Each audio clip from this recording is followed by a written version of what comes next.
C'est un passage obligé pour tous ceux qui aspirent à devenir champions. La ville d'Iten a fait naître les plus grands athlètes kenyans. Chaque année, des centaines de coureurs du monde entier accourent vers ce lieu mythique. Valentin, Johan et les autres viennent y prendre exemple pour toucher du doigt leurs rêves, remporter les plus belles médailles. Un magazine signé Simon Rodier, Pierre Morel et Robin Monangel.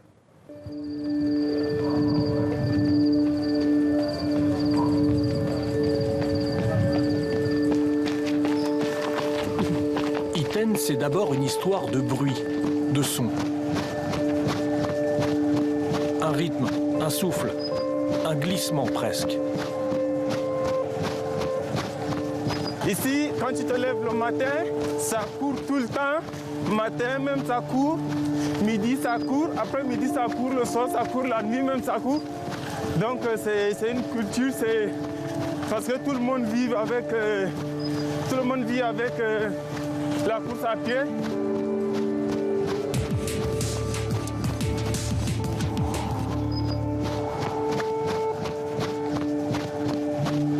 Valentin foule pour la première fois ces chemins de l'Ouest kényan. Une terre où la fatigue n'a pas le droit d'exister. Quand j'ai la paresse, je vois les gens passer, courir, je dis non. Valentin va ramasser tes chaussures, tu cours aussi. Que ce soit la compétition, les entraînements, ici au Kenya, tu n'as pas le choix. C'est un pays des champions. Ça me donne la motivation, l'envie de faire ce que j'ai pensé à faire depuis quand j'étais tout petit. Valentin est venu du Tchad jusqu'ici pour devenir un champion, pour s'immiscer dans le quotidien des héros kenyans. Ouais, un peu dur, hein. Parce que c'est pas facile de faire footing à jeun à 18 km/h, une altitude de 2400 mètres. Cela fait 2 mois maintenant qu'il se sent progresser. Il a un seul objectif, se qualifier pour les Jeux Olympiques. Dans ma tête, je crois que c'est possible. Si je trouve le soutien, si je trouve les bons gens qui peuvent m'aider à venir m'entraîner 3-4 mois ici au Kenya pour préparer le marathon de Berlin pour avoir la qualification aux Jeux Olympiques pour représenter mon pays bleu, jaune, rouge. Ça va être très bien parce que ça serait une histoire pour le Tchad. L'histoire de la course à pied, elle, s'est écrite sur ces hauts plateaux, sur ce perchoir d'Iten où l'air est rare, où la respiration n'est plus une évidence. Partout, le mythe kényan se dessine sous nos yeux. Iten, ville de champions. Ici se sont préparées des centaines de médailles d'or, des milliers de victoires. Le groupe d'athlètes de Brothercolm est le plus célèbre ici. Ce prêtre irlandais est arrivé dans les années 70, il a entraîné tous les plus grands. Et ce matin, il a préparé une séance intense. Dans la course, vous ne savez jamais ce que vont faire les adversaires et à quel moment. Ils peuvent aller à l'avant, à l'arrière, ils peuvent sprinter. Alors il faut savoir comment réagir. Mes athlètes ne savent pas quand ils vont devoir accélérer. C'est moi qui vais leur dire. Dans la poussière s'élance l'élite. Ronex Kipruto en blanc, Mathieu Kimeli en rouge, pas encore 20 ans. Ce sont les pépites de l'athlétisme mondial. Mais Brothercolm le sait, leur talent ne suffira pas.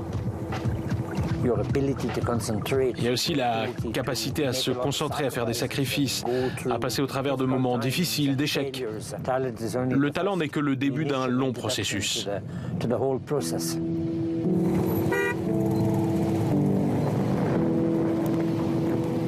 Venir à Iten, c'est se confronter au travail, à la résilience.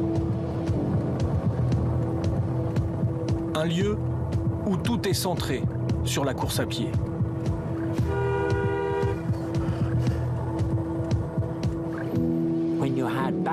Maintenant, avec l'argent, les récompenses des courses, les contrats avec les équipementiers, vous pouvez vous entraîner où vous voulez. Mais les athlètes reviennent toujours à Iten, parce que c'est ce qu'ils connaissent le mieux. Et il y a le climat, l'altitude et l'environnement rural sans toutes les distractions de la ville. Du coup, c'est devenu un grand centre d'entraînement. Iten, un grand centre d'entraînement et un tout petit village.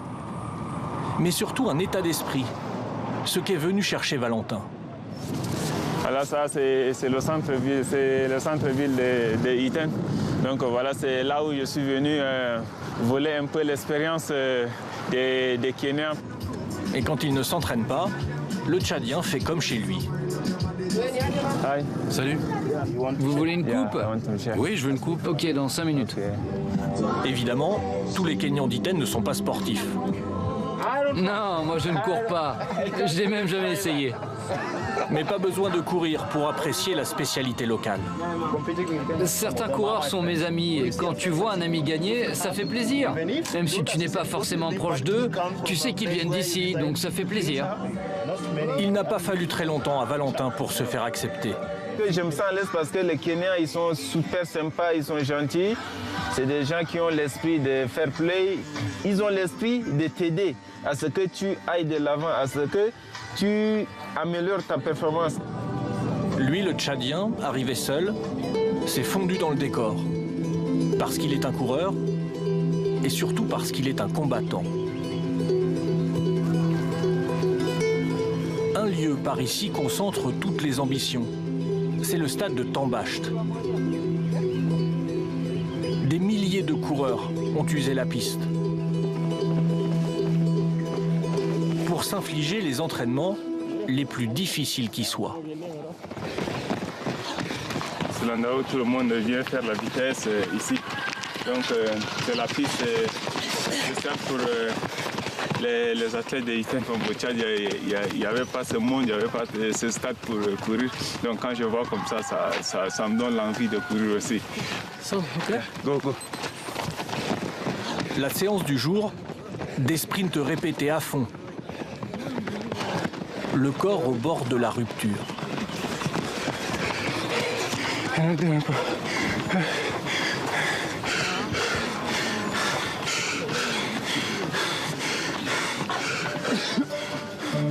Un peu plus loin, Bernard Kimeli, le numéro 1 mondial sur 10 km, enchaîne les séries à plus de 22 km/h.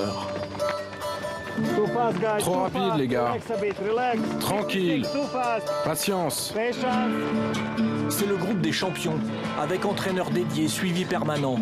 Il y a Davor le Serbe, Julien le Français, Dan le Kenyan. C'est une séance, c'est l'une des meilleures séances au monde, quoi. C'est comme si tu avais, je sais pas moi, au tennis, un camp d'entraînement avec les 20 premiers mondiaux qui s'entraînent ensemble. Donc tu as Federer, Nadal, Murray, Djokovic, ils s'entraînent ensemble tous les jours. Tous les jours, tous les jours, tous les jours. La séance dure 1h30. Les jambes kenyanes ont l'habitude. Alors, ça s'est bien passé? Pas mal. On n'a pas trop lutté, c'est pas mal. Chaque seconde de chaque journée de Bernard est tournée vers la performance.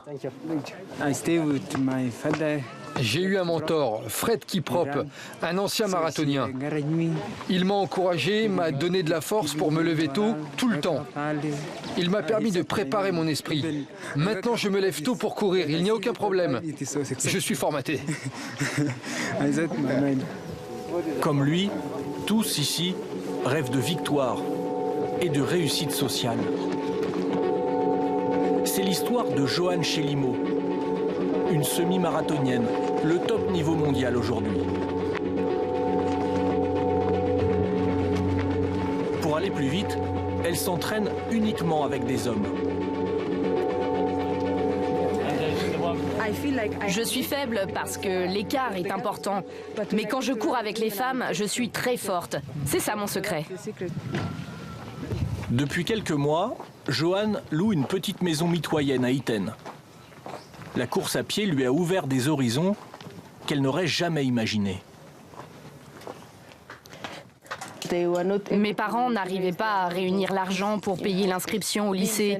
Donc souvent, j'étais renvoyée à la maison à cause de ça, tout le temps.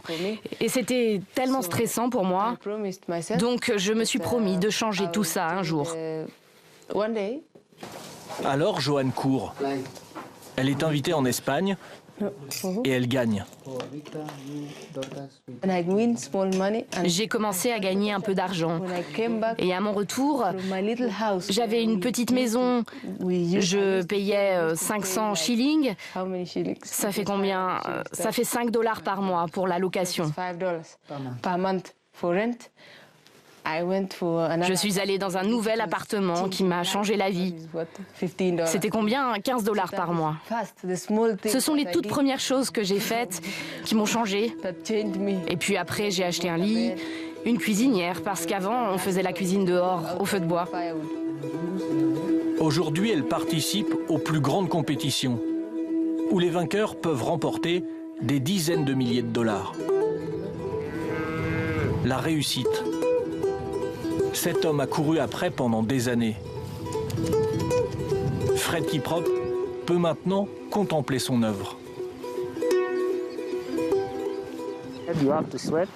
Tu dois beaucoup suer pour mettre de l'argent de côté.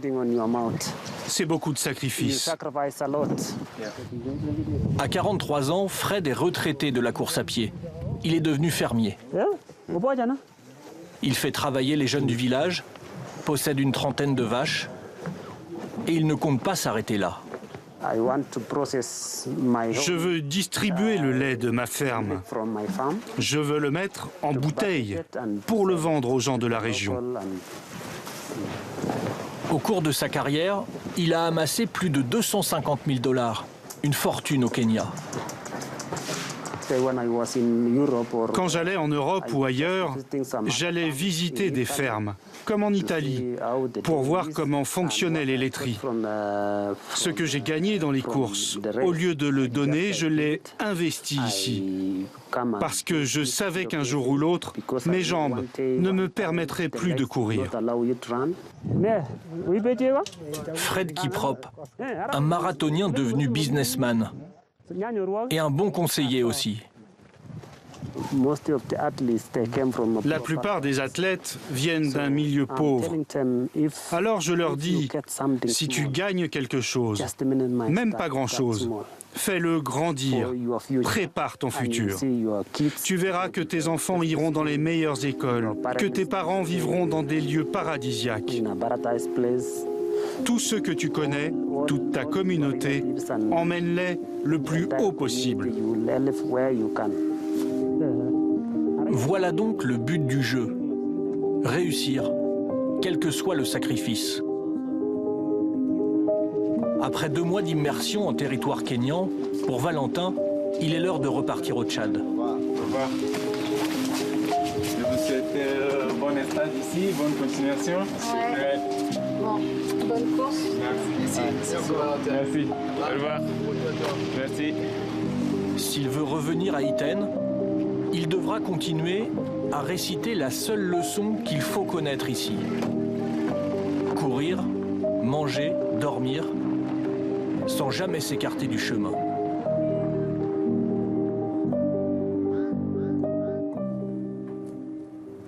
Voilà pour ce grand format. Et avec nous sur ce plateau, Simon Rodier, bonsoir. Bonsoir. Alors vous avez réalisé ce reportage sur les hauts plateaux kenyans. Dites-moi, vous avez des nouvelles de Valentin et Johan? Bien sûr. Valentin, on l'a vu quelques jours après notre reportage. Il a gagné le semi-marathon de la paix à N'Djamena en battant son record, 1h04 à peu près, un peu plus. Donc on a suivi sa progression. Il va très très bien, même si financièrement c'est difficile. Vous savez, quand vous êtes athlète au Tchad, il y a très très peu de soutien. Et c'est ce qui lui manque finalement pour continuer à progresser. On espère le voir en Europe au mois d'avril. Et puis lui, son objectif, c'est Berlin au mois de septembre pour espérer se qualifier aux Jeux Olympiques. Et puis Johan, là, c'est un autre niveau. Là, c'est vraiment le top niveau mondial. Elle aussi, elle a battu son record quelques jours après notre reportage.